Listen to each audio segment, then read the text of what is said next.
We're now on to the third panel.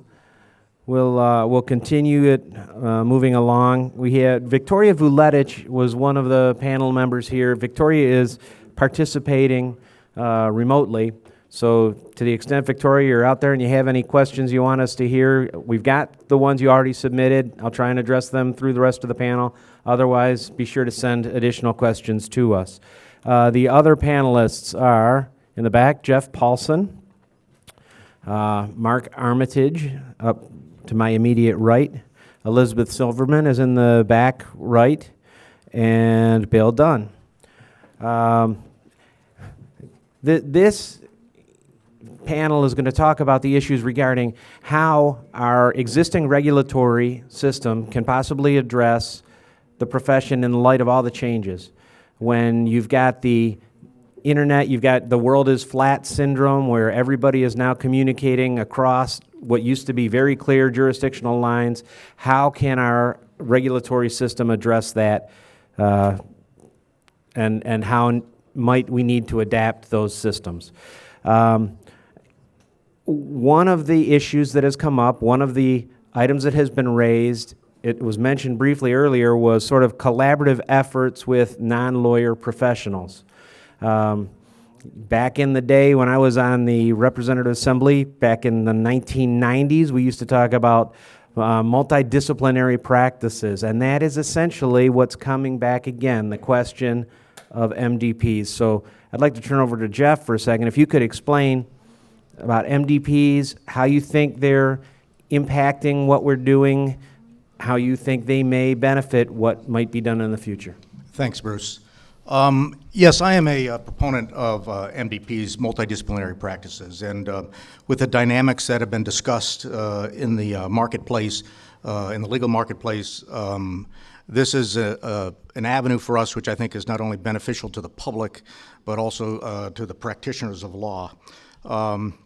I know we'll talk about this a little bit later about the regulatory part, and we have others here who are more schooled in that than I, but I think we're working off of 90-year-old regulations that need to adapt for today's world.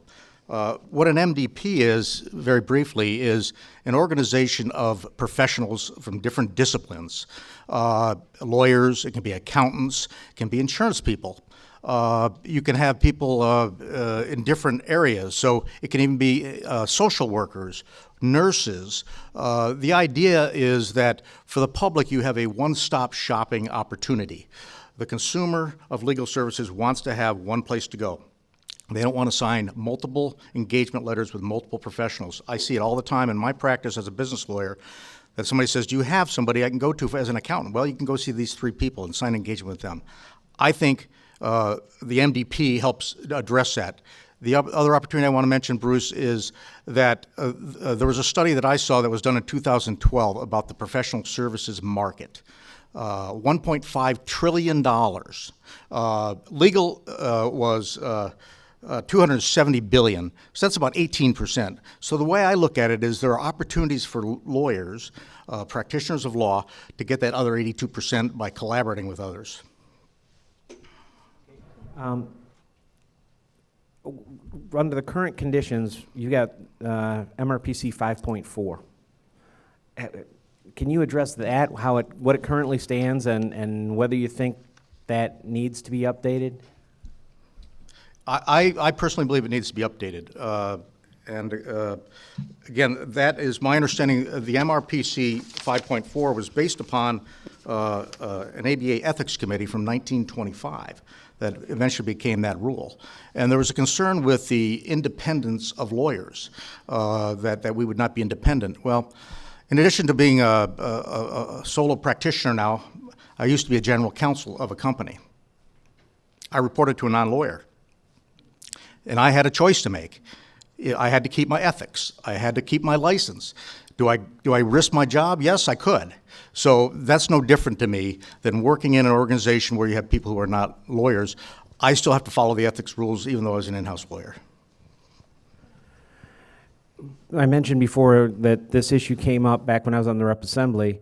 It then sort of got sidetracked by all of the scandals involving Wall Street investments and things like that. And as a result, people, when they think of MDPs, they think of the accounting firms and lawyers in the accounting firms and how that may not be a good thing, may not be a bad thing. But can any of the panelists give me an example of how an MDP might work on Main Street, USA, that is not the big 3 accounting firms?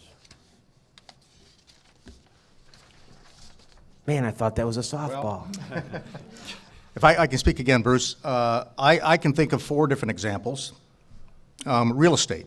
You think about the real estate market now. Lawyers are really cut out of that. We are not in residential, I should say. You have real estate brokers and salespeople. You have title companies. You have lenders. The buyers of real estate really are unrepresented. The sellers are being represented by these real estate companies. So in real estate, I could see an organization where lawyers are actually embedded, being part of an organization and to represent the participants in the real estate. That's one example. Okay, since I thought that was a softball, I'm going to move on because I thought we'd get a different tack down there. I want to talk a little bit, and I'll turn it over to Elizabeth on this. We've mentioned unbundling of legal services. Judge Stevens talked about that a little bit.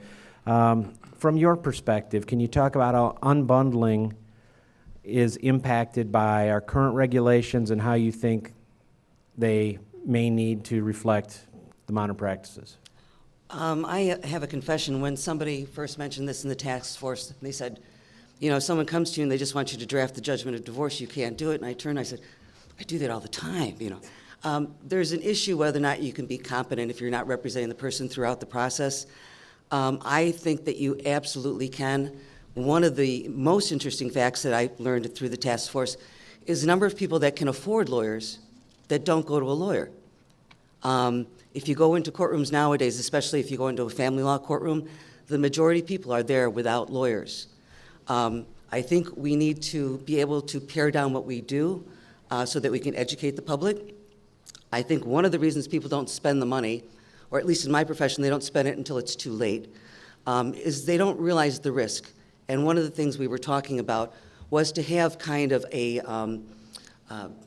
game that they could go into and say, okay, you know, I have a pension. Do I agree to do this? Do I agree to do that? Do I need to see a lawyer? Everybody, I'm sure, here in this room has had a client come to them with an offer to purchase or another contract and says, will you please look this over? Well, they've signed it. And my first advice to them is, I'll look it over and I'll tell you what you signed. I can't change it. So I think that there has to be some flexibility. I think there are a ton of opportunities out there for lawyers in terms of very specific things we can do that people need. Just as an example, I was representing somebody who was coming up on a show cause for contempt for non-payment of support.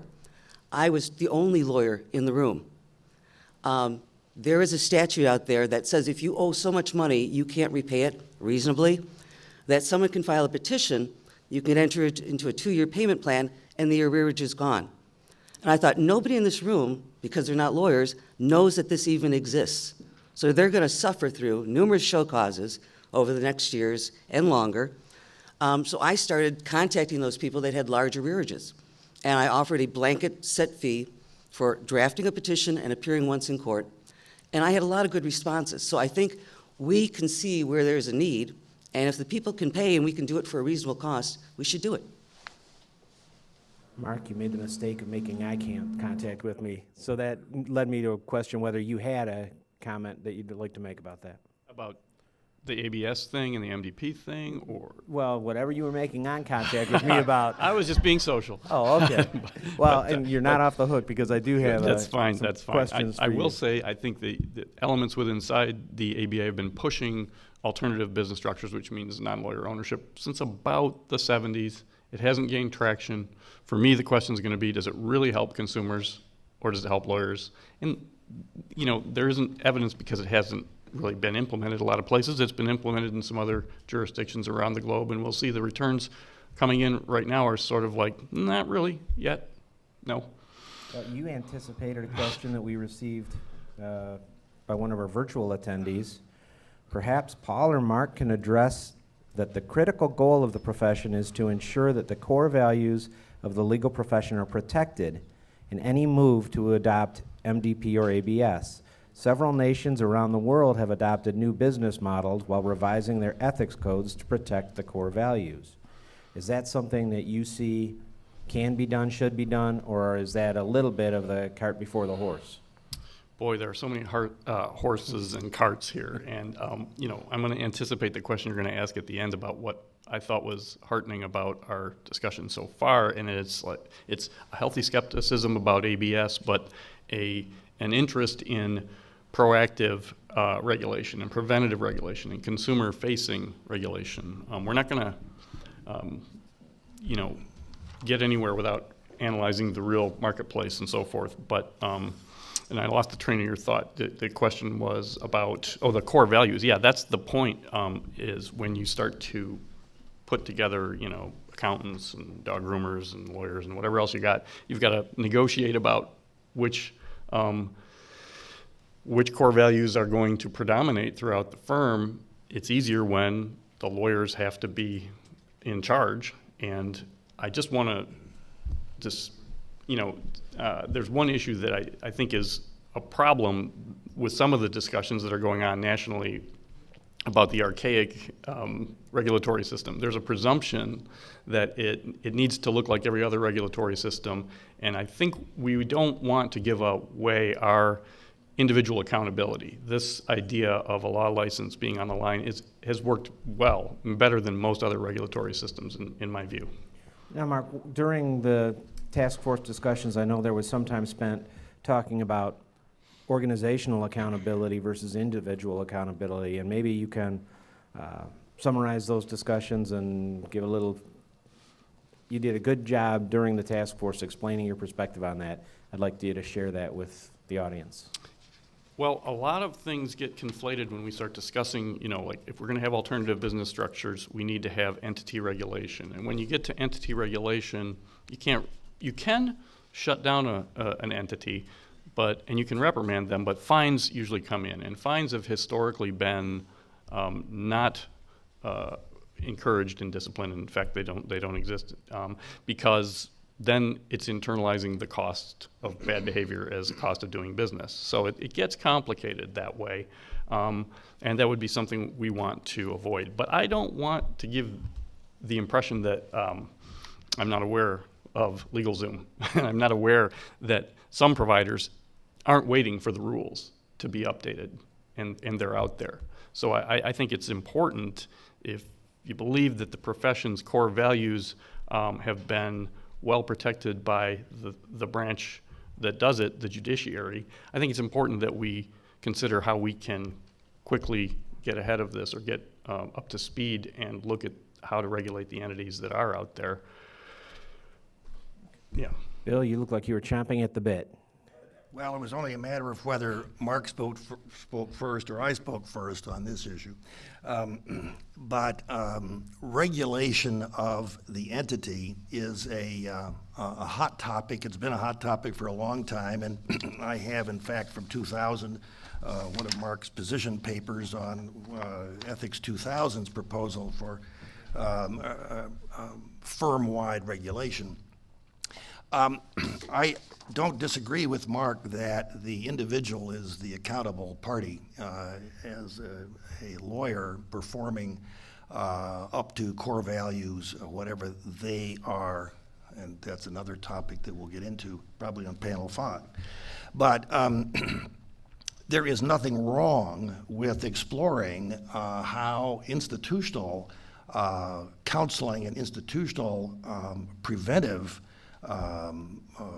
regulation, if you will, could be a benefit, so that the responsibility is clearly at the top of a law firm, for example, as opposed to just having one lawyer picked off at a time.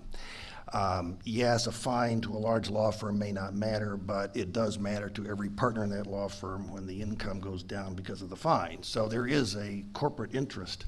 And not only that, but it's reputation of the firm that's at stake. So there's a lot of value that could be added, and it is still an idea that should be explored, but certainly not in lieu of individual responsibility. As it relates to that, a concern I have is if you find an entity, isn't that ultimately passed through to the clients? In which case, how much of a deterrent effect is it if the law firm can just pass on the fine to the client? Well, I'm not an advocate of the fine system. I don't think that penalties are necessarily the only way to regulate. Certainly, I don't know what the experience in New South Wales, where there is a very proactive management regulation and emphasis on law firm audit, on law firm accountability to the regulator, but I think that's more raising the water than it is shooting at the boat. I just wanted to emphasize a positive part of the proactive approach. I think some areas, some of the people in the debate emphasize firms, and they're thinking of larger firms that need an ethical infrastructure and checklists, and really all practitioners do, maybe even more so small firms and solos, which are still about 60% of the bar in most places. So it doesn't have to go with entity regulation in terms of the big picture thing that we were talking about. And there have been a lot of client protection focused proactive things that we could do. We've been talking about legal education and practice-ready grads and bridge the gap kind of programs. There's also remedial programs. I mean, every disciplinary person looks at the respondent and says, does this person just have a problem that needs fixing, by education or, a practice management resource center, something that the bar does very well, things like that. But then there's also things that protect consumers, like payee notification when an insurance company sends a settlement to a lawyer, just so they know that it went there, or random audits of trust accounts, which several states have, or fee dispute resolution, which can actually become an access issue when a lawyer and a client are in dispute and it's a prolonged grievance issue and everybody wants to move on, and yet the client needs that retainer to get a new lawyer. A quick, inefficient, how about efficient, and inexpensive approach would be better. Okay, Bill, I know that throughout the history of the task force here, you had focused some on the regulatory impact on LSPs. Given how the delivery of legal services is changing with virtual law practices, lawyers with no physical office, or a Michigan lawyer whose primary office may be in Florida, how do we modernize the regulatory system? How do we address that situation where so much legal work is being done through the cloud or virtually?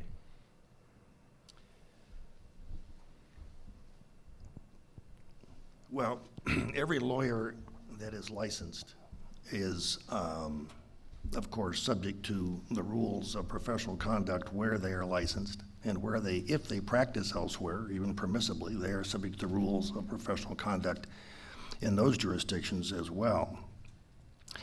I am not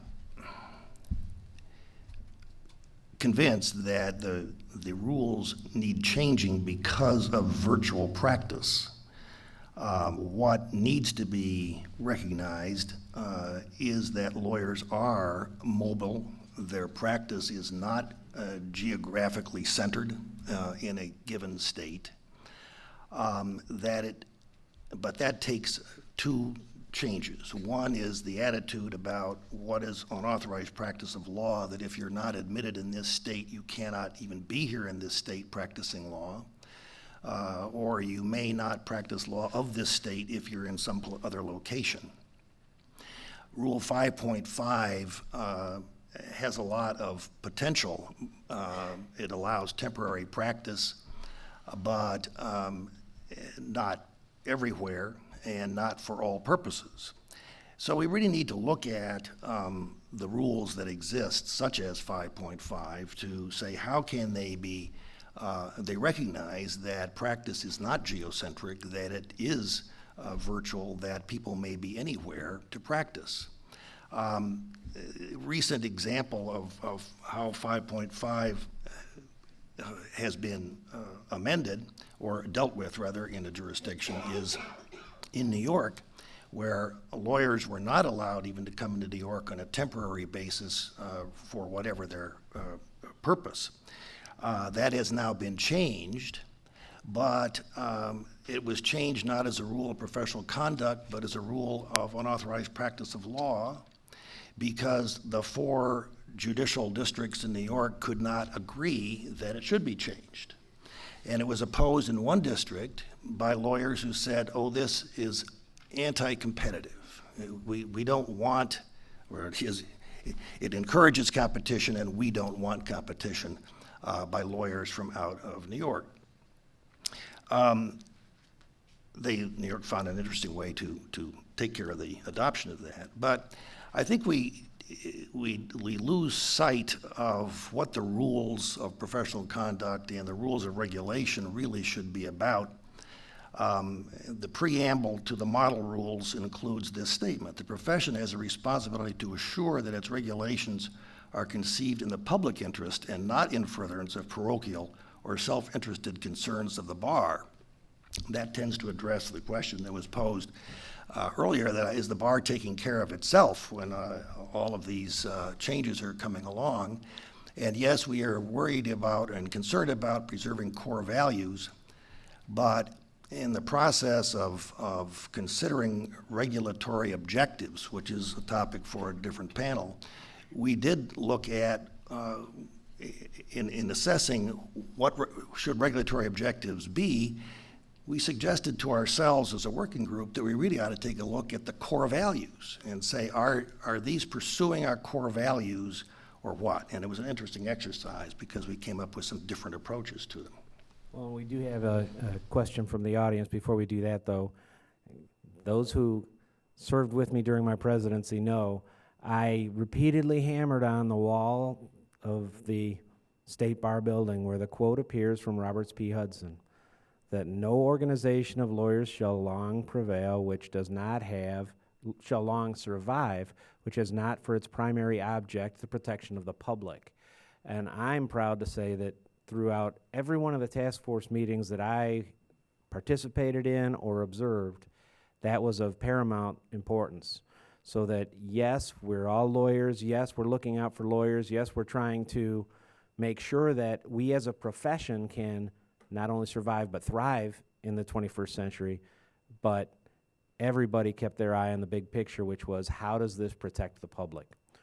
Now, question from the audience. Thank you.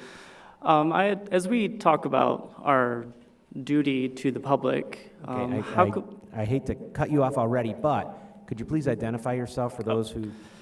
Yeah, my name is Jeff Barker. I'm a student at Cooley, and I've been working with the task force all summer.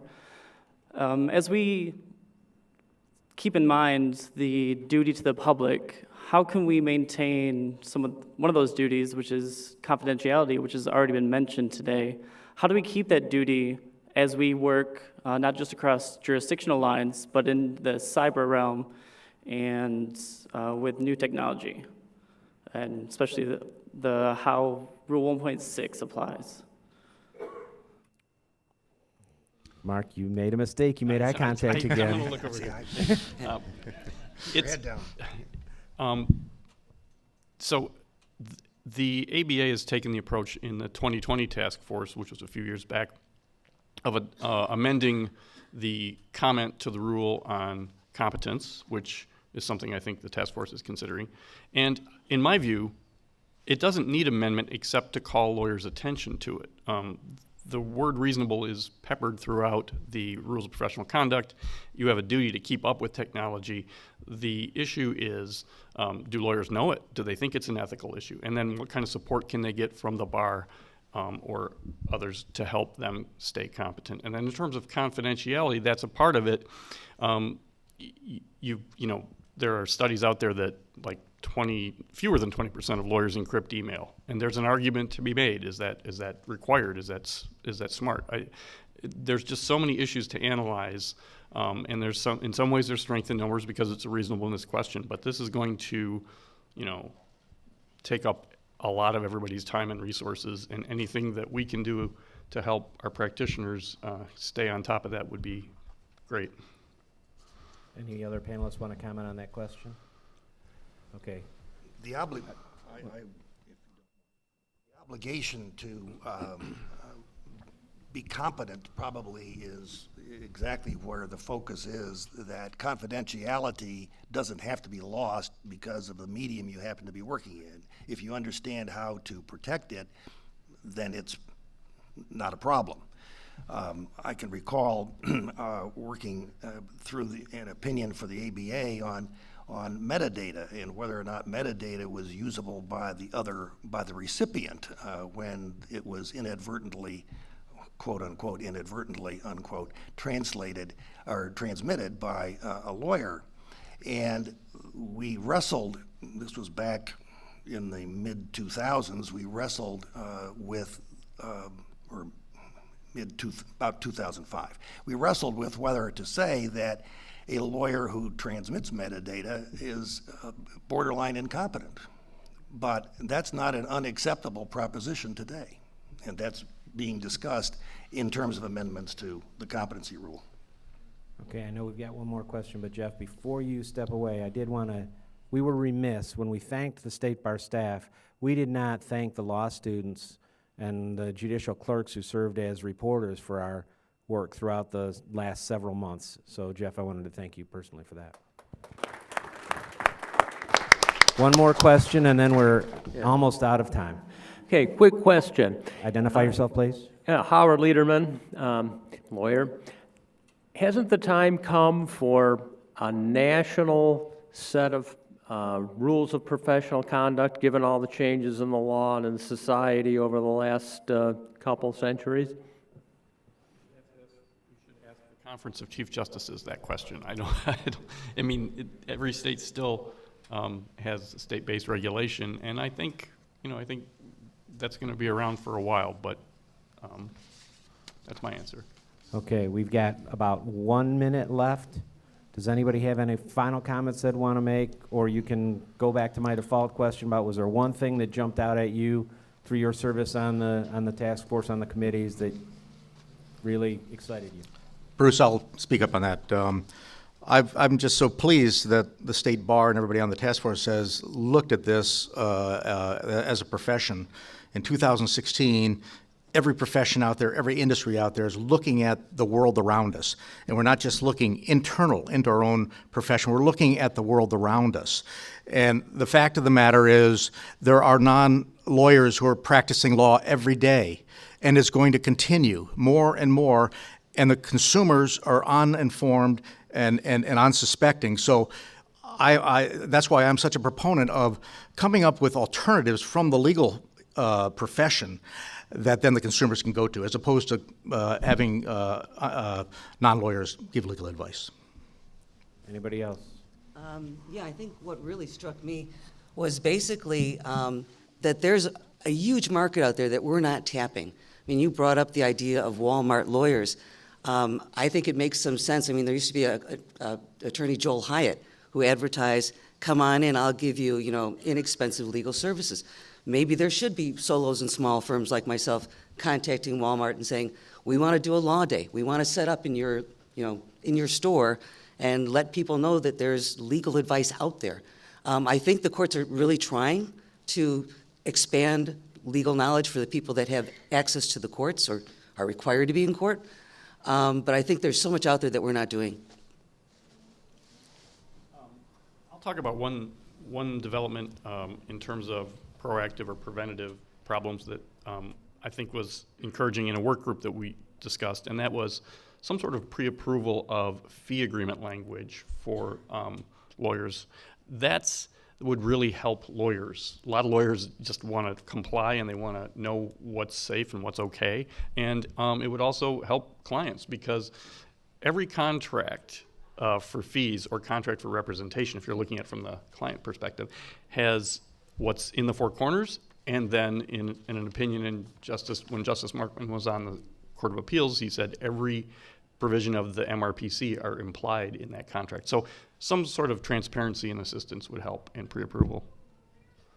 Bill, briefly? I'm just excited to see that there are so many pending ideas that can come from this discussion. The openness of our willingness to explore whether alternative legal service providers should be organized in a way in Michigan, or how should we deal with that? And even to look at whether there should be a single platform for governance or regulation of everyone providing legal services, whether that's a lawyer or a non-lawyer. How should these people be licensed, certified, and so forth? All this needs to be explored. There are opportunities that are not being met. We doubt that the legal profession may be interested in meeting some of those opportunities as admitted lawyers. And so alternates are a respectable way to deal with this, as the medical industry is known for a long time. Okay, we're out of time, so we're going to move on to the next panel discussion, and I'll throw it back to Julie.